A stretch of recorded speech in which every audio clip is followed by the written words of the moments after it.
You're listening to the Cyberwire Network, powered by N2K. Trust your gut if it seems too good to be true. Because, as I said earlier, everybody knows about the old ones. Be willing to learn, be willing to admit that you don't know everything. Hello, everyone, and welcome to the CyberWire's Hacking Humans podcast, where each week we look behind the social engineering scams, phishing schemes, and criminal exploits that are making headlines and taking a heavy toll on organizations around the world. I'm Dave Bittner from the CyberWire, and joining me is Joe Kerrigan from the Johns Hopkins University Information Security Institute. Hello, Joe. Hello, Dave. We've got some interesting stories to share this week, and later in the show, Carole Theriault returns. She's got an interview with the head of a group that call themselves Scam Survivors. They provide online resources for people who've been victimized by scammers. And we are back. Joe, I'm going to kick things off this week. We're going to jump right into our stories. Mine comes from Google. This is their security blog. And the article is titled, New Research, How Effective is Basic Account Hygiene at Preventing Hijacking? Really some interesting stuff here. This is a good report. I will have a link to it in the show notes, and I recommend everybody check it out. A concise report with a lot of good information in it. I'm going to do a good bit of reading directly from this because it is so concise. It's actually hard to distill down any more concise than it is. Yeah, I'm looking at the article now. It's maybe like a 2-minute read. Basically, Google teamed up with some researchers from New York University and University of California, San Diego, to try to find out how effective basic account hygiene is at preventing hijacking.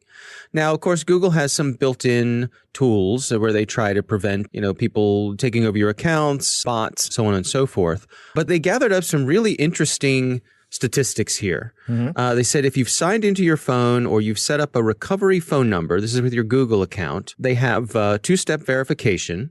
They found that an SMS code sent to a recovery phone number blocked 100% of automated bots. Right. 96% of bulk phishing attacks, and 76% of targeted attacks. It stopped the automated attacks dead in their tracks. Yeah. Now, what's interesting to contrast this is they found that if you didn't have SMS enabled, the protection rates for phishing could drop as low as 10%. Right. The built-in things that Google has, they were still effective against bots, but for phishing and targeted attacks, as low as 10%.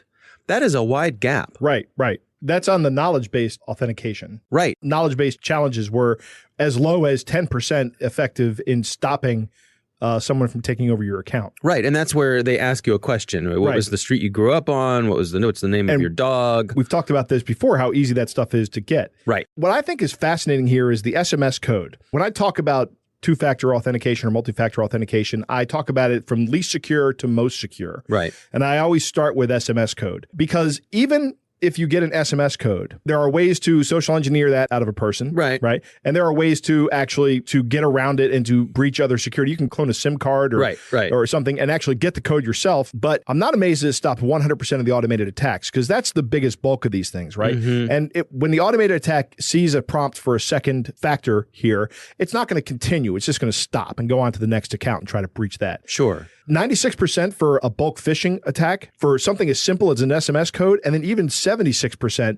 for targeted campaigns against an individual. Yeah. That is a huge bump in security. Right. From 10% to 70 or in the 70s or the 90s, the high 90s. That's really good. Even just using something as simple as SMS, which is not the most secure form of multi-factor authentication, can really, really help you out. It's interesting. They bring up the point. They said, given the benefits here, why don't they require them for everybody? Right. Why not just make it so that you have to do this? Yeah, I've been wondering that for a long time. We just need to move on to having multi-factor authentication as the default. Yeah, well, they say in this report that those challenges obviously introduce friction, right? But also it increases the risk of account lockout. They said in their research, 38% of users did not have access to their phone when they were challenged. That seems high to me. Yeah. But that's the number they had. They said 34% of users could not recall their secondary email address. Right, so that's one of the things you can have as additional protection is a secondary email address where they can email you and verify the account. And that is not nearly as effective as even an SMS code.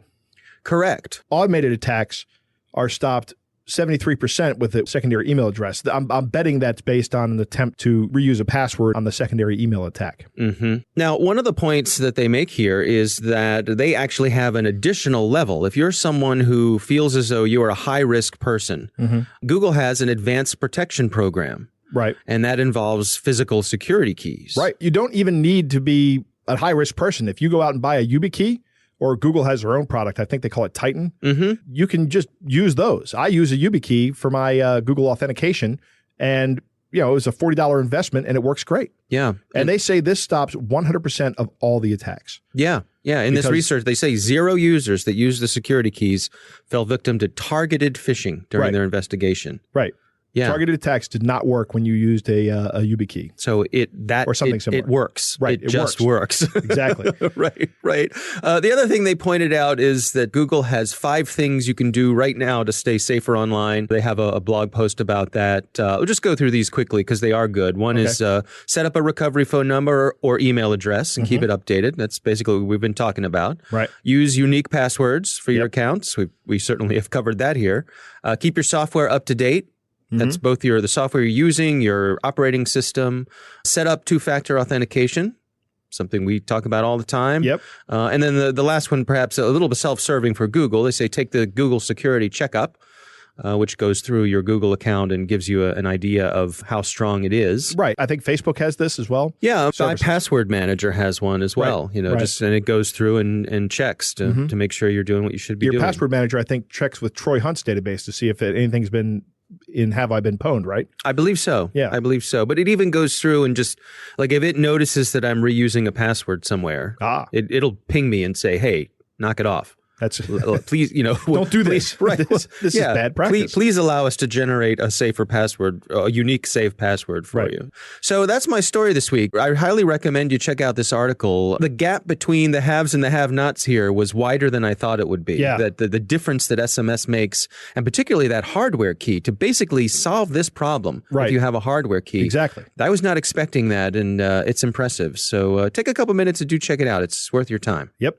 What do you have for us this week, Joe? Dave, generally, we think of social engineering as an active attack, right? Yep. I'm going to come after you and I'm going to tell you some kind of lie. Imagine, if you will, a passive form of social engineering. Go on. Right? So Forbes has this article by Susan Rowan Kelleher that touches on this topic. Okay. And the topic is USB charging stations in airports. And I'm going to go ahead and say anywhere for that matter. Okay, so I go to the airport. Right. My flight's delayed. My phone is getting low on power. Right. And the airport has conveniently set up a charging station for me. Right. Where I can plug into a USB port. It's got the USB port right there on a wall or maybe on a desk or something. Yep. Or maybe on a chair. Right. You could plug into this thing and it will provide power to your phone and charge your phone. Right. Right. As a free service. Yeah. Right. Convenient. Yes. The problem with these things is that these USB charging stations can be modified by an attacker to install malware on your phone or even to download data from your phone without your knowledge. Right? Okay.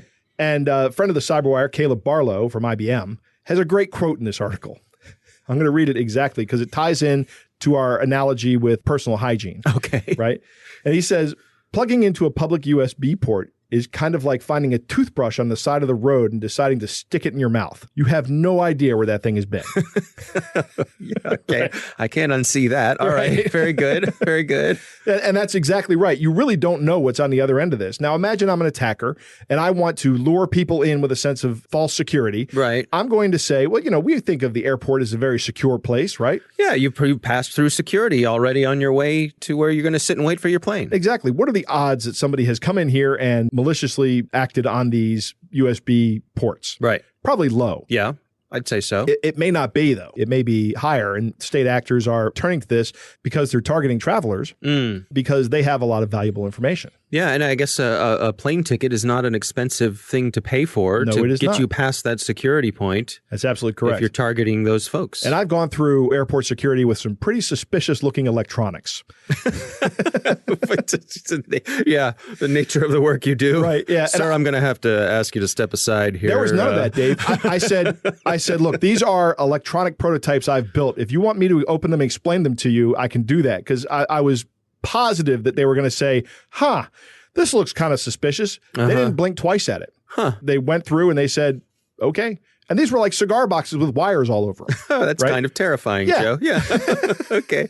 There are two better solutions. And Caleb talks about this in the article, but these are things I would recommend. Number one, bring your actual power adapter with you and plug that into a 110 outlet on the wall. Mm-hmm. That's great if you're traveling domestically. If you're traveling internationally, it might be a little bit more difficult because they use different kinds of power outlets, right? Mm-hmm. But make sure you have a universal power outlet in that case, because generally speaking, the power outlet is less likely to be a source of malicious software than the USB port. The other is bring your own power bank, like a little battery pack. I have one of these. When you and I were traveling a couple of weeks ago, I used one of these to keep my phone charging so I could use the mobile hotspot. It's a great idea. The third one, this is not necessarily a good option, but it's called the USB condom. Okay. So a USB connection has 4 wires in it, and 2 of them are used for power and 2 of them are used for data.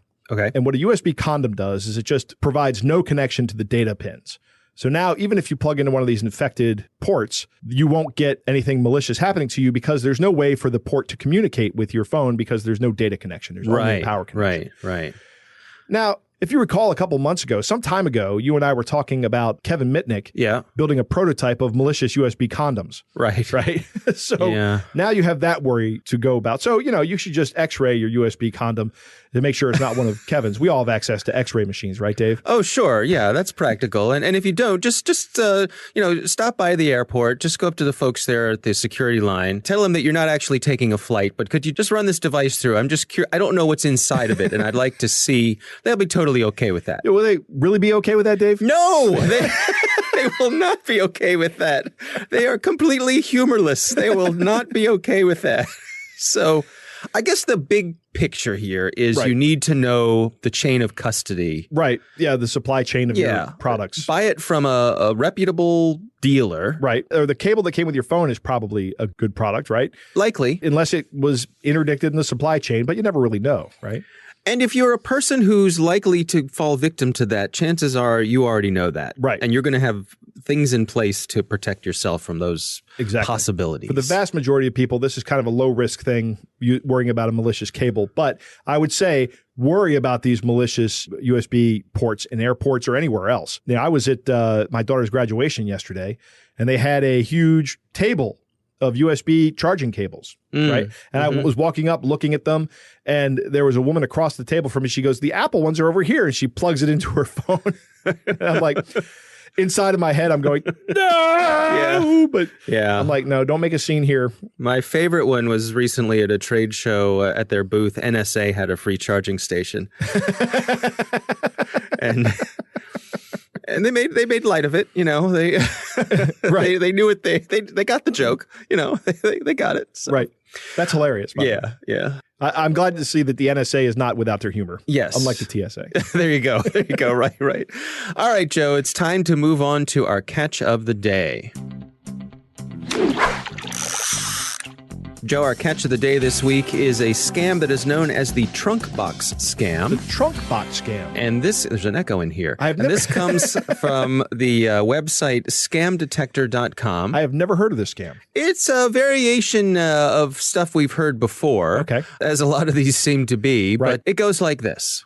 Good day. I am Mrs. Aisha Gaddafi, the second wife of the late Mr. Ahmad El Gaddafi, El Qaisa, the commander of Libya's elite special forces, and the son of Colonel Gaddafi, the Libyan leader. I'm contacting you to assist me to retrieve the sum of 50 million United States dollars being deposited in Ivory Coast by my late husband. But as we arrived here due to the political problem during the former regime of President Babu, I ordered the security company to move the consignment to their affiliate office in Jakarta, Indonesia for safekeeping, which they did via a diplomatic immunity. So I will give you every of their contact in Indonesia for retrieving of the consignment as the fund was deposited on my name.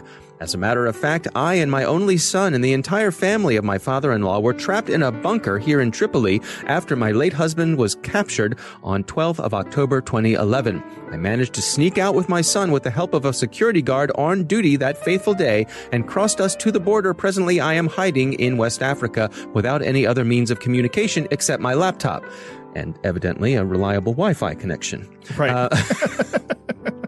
I hope to arrange for my traveling out, if possible, to your country for an investments of this fund and to safeguard my life, because I know the regime of my father-in-law has collapsed after his death. Please, for your kind assistance, I will offer you 25% of the total sum after you have retrieved the consignment. All the legal documentation concerning the deposited funds are with me. I will only write power of attorney making you the new beneficiary of the deposit so that the security company can release the consignment to you. And it goes on. I'm not going to read the whole rest of it. At the end, the only information you need to provide is your full name, your direct telephone, your home address, your country, your age, your occupation, and a copy of your ID or passport. Mm-hmm. What could possibly go wrong here, Joe? I don't know, Dave. You are going to have your identity stolen. That is what's going to happen here. At the very least. And actually, over on the website where we got this from, over at scamdetector.com, they describe that this is actually pretty elaborate, that if you contact these people, they will continue to contact you. They will send you photographs of the people involved. They'll send you copies of passports to try to set up the authenticity of this and so on and so forth. Wow. But yeah. And ultimately what they're after is they're going to have you send them some money as a transfer fee or something like that. Okay. So they're after that transfer fee. So they're not just after your identity. No, they're after about $2,500 or so in exchange for 25% of $50 million. Right. So pretty straightforward here. I don't think there's any mysteries of what's going on, but pretty good one. Yep. All right. Well, that is our catch of the day. Coming up next, we've got Carole Theriault. She has an interview with the head of a group that call themselves Scam Survivors. And we're back. Joe, Carole Theriault recently spoke with a gent who heads up an organization called Scam Survivors. Now, to protect his identity, he only goes by the name of Welsh Wayne. Here's Carole with the story. Do I have a fascinating chat for you guys to earwig on today? So in Wales, in the United Kingdom, there is a team of scam fighters who run a volunteer organization known as Scam Survivors. The idea here is to provide guidance, information, and all manner of advice to people who are being scammed. Actually, as the Welsh Wayne will explain in a second, many of the requests to scam survivors involve the person needing evidence of the scam so that they can show their loved one that the online romance or online business deal is really an evil ruse by an online thief. Imagine how awful it would be if your mom or sister, uncle, friend was obviously being phished, but they just couldn't see it from their own vantage point. Now, Wayne, who only shared his first name with me, says he fights scams anonymously. That piqued my interest. First, I asked Wayne to tell me a bit about Scam Survivors before I dug into how he got into this line of work and just why did he think his online identity needed to be kept anonymous. Here's Wayne. What we do is we provide as much information as we can about the scammers themselves, the emails, the phone numbers, the pictures they use, and then we have all the advice on how to deal with being scammed. So it's like a two-pronged approach to it. There's as much information on this is how to spot the scammer, and then if you're scammed, this is what you need to do. Now, let's get back to you. So why are you guys using anonymous online identities for this operation? Well, we have to because we've had things like death threats. We constantly get DDoSed on the site. The first time was around 3 months after we started. We were on a shared host at the time. And the attack was so big, it actually took down the entire node. So it took down over 100 other sites as well. And we were very politely asked to leave. So we have to have our own dedicated host now. So we are protected. It's all DDoS protected. And we're good. We still get the attacks, but even when it does happen, we don't get affected. Right. And none of your identities are mentioned on your site. So the four of you are kind of behind the scenes helping people out in an anonymous fashion. Yeah. What we've done is almost created personas, as it were, where my real name is Wayne, but it's not Wayne May. Right. So we've all come up with real first names, fake last names. And we've done it this way. So we don't mess up when we do interviews. So if we speak to people, I won't call somebody by their real name when I should be using their fake name. So it's a way to protect ourselves and not slip up, because it would be so easy to say if my real name was Michael, which it isn't. Right. For somebody to say Michael instead of Wayne. So if we all use our real first names, we're not going to mess up. And our first names are so common anyway, it doesn't really matter. And how did you get into this, into working with scam survivors? Well, I started off in 2005 as a scam baiter.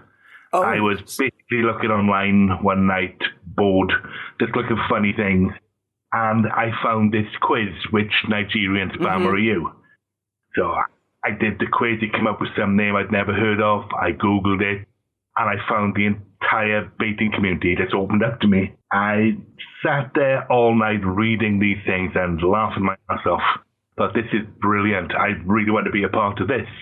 So what kind of things were you reading? Like what kind of thing? It was some of the ones that were more technical. There are, like some people will just do a bait and do something silly and that's it. I like the whole, there were ones, for example, where they were taking photographs of somebody that was part of the scam and then making it appear to be footage from a security camera.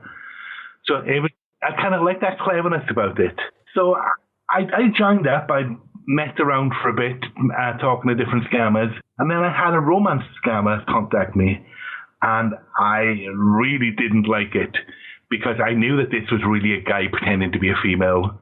How did you know? By the way he was talking, there's a guy that doesn't know the female body that well is going to speak in a certain way.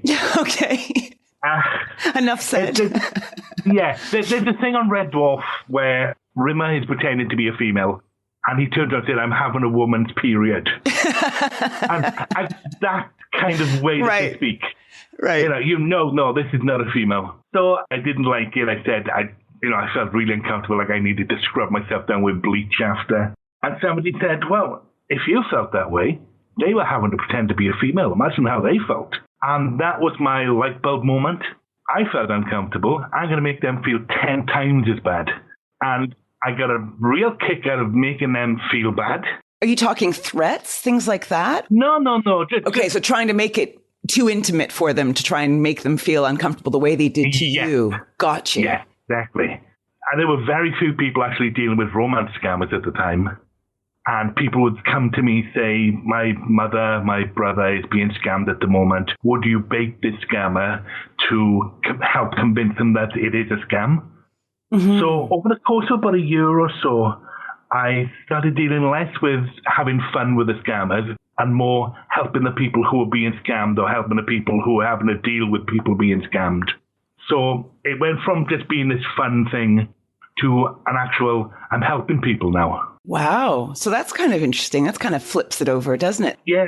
What kind of people get in touch with you? So what kind of problems do they present you with? It could be all sorts of problems because we cover all online scams.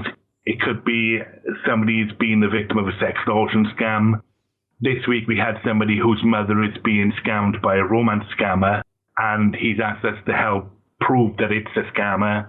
Somebody may have an email and they're not sure if it's genuine or not, and they could come to us. Right. It's basically if you have any question at all about online scams, you can come to us on Scam Survivors, ask us the questions, and we will try to help you. And do people kind of ask you to bait a scammer? Is that typically something that they still request? It does happen from time to time. Not as much these days because we have so much information that we are now able to say, yes, it's definitely a scammer. And here's why, because they've said this or they've done that. Right. So there's less having to prove to them through baiting the scammer, and now more, this is how the scammers work. They've done this, they will be doing this next. So it's become easier through time because I've been doing this for 13 years now. I have 13 years worth of knowing what the scammers do. Yeah, and how they operate, just studying it every day. Yeah. What's your relationship with the authorities? Are they fans of scam survivors, or do they turn a blind eye? Or it depends. We work, for example, with the Better Business Bureau. Steve Baker in the Better Business Bureau is a really nice guy. We've worked with him on a bunch of things. For the most part, we do get on with law enforcement. Mm-hmm. We've had the FBI, Met Police, NCIS Norway contacted us asking for help. Do you feel that people are more aware of scams today than ever before, or do you think we're still sitting ducks? I think people are aware of the traditional 419 scams. No, the kind of, we've got this money, you just need to pay this amount, and then we'll send it to you. Everybody knows that. You see comedians doing it on shows, for example. But it's the newer ones that are coming up, or the cleverer parts of the scams that people aren't aware of. For example, with a romance scam, everybody says, don't send money to somebody you've never met online. But then what they are doing now is creating fake courier companies. And they'll say, well, I've sent you some presents. And then the courier company says, oh, we need these extra admin fees or whatever. So you're not giving that person money. You're just covering the costs to receive something yourself. Right. So it's a constant having to keep up with the new things that are happening and educate the public on those. Is your job rewarding? Because you're anonymous, right? So it's not like you have lots of people high-fiving you for your work in real life. Does that pose questions for you? Do you ever kind of think, oh, I wish I could claim this? Well, we kind of accept that that's how it is. We have, for example, on our sextortion form, there's an option there where you can leave feedback, and sometimes we get some really nice feedback on there. But yeah, we appreciate the fact that people aren't going to be able to phone us up and say, oh, you're doing a great job. That's just how it is. We are able to sleep at night knowing that we've done this, that we've been able to help people, and that's enough for us. We don't get paid for doing this. I'm the only one of the group really who does any kind of media stuff. And they must be very grateful that you do this because it helps spread the word. What advice do you have? If you've got your finger on the scam pulse, so to speak, what is the most modern advice that you can give them that they may not have had before in terms of avoiding scams? I think every bit of advice has been given before. It's that whole trust your gut if it seems too good to be true. But I think, if anything, it's be willing to learn about the new scams that are coming out.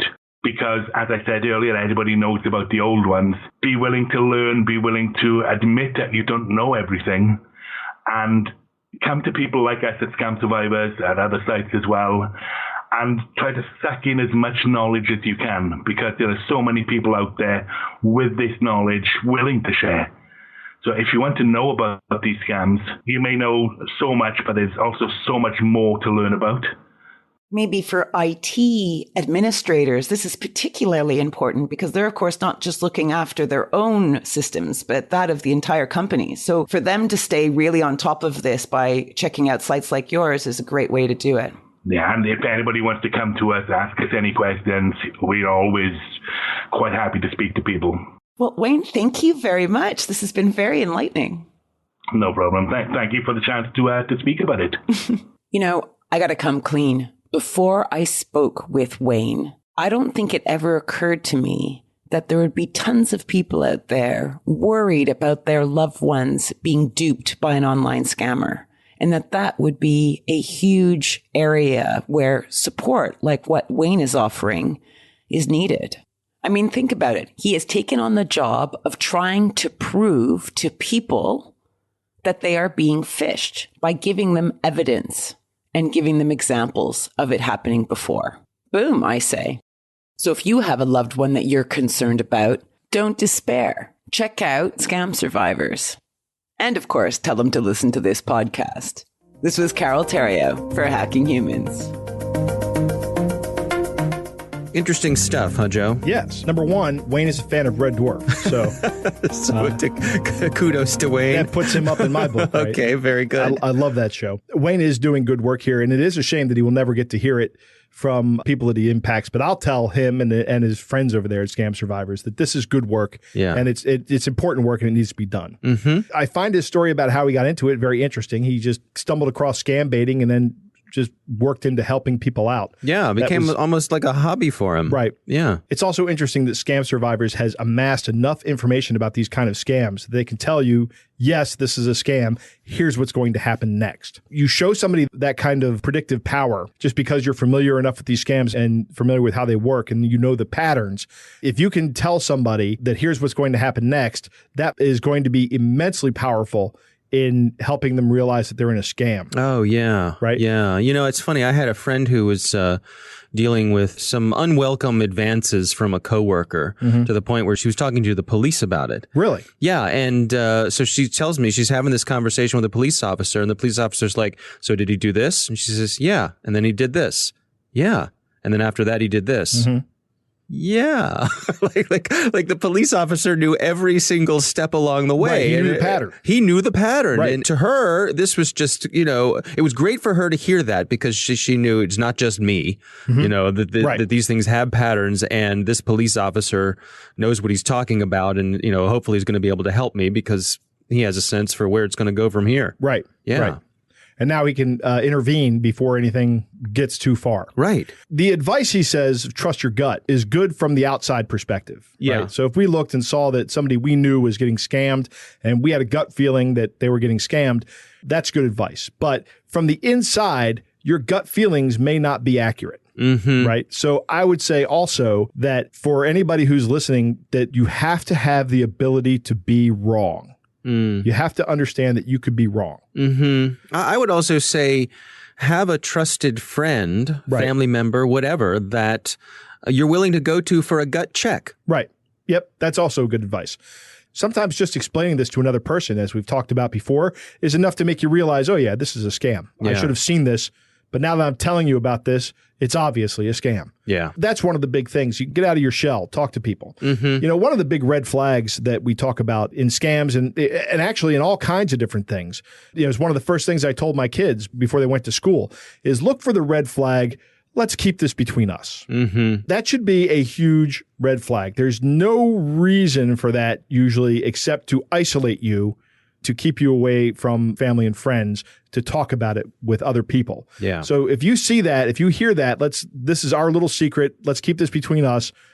Let that be a red flag for you. Yeah. Thanks to Carole Theriault for bringing this to us. Really interesting stuff. Again, thanks to Wayne. I have to say, Wayne has a lovely accent. Yes. Almost as nice as some of mine.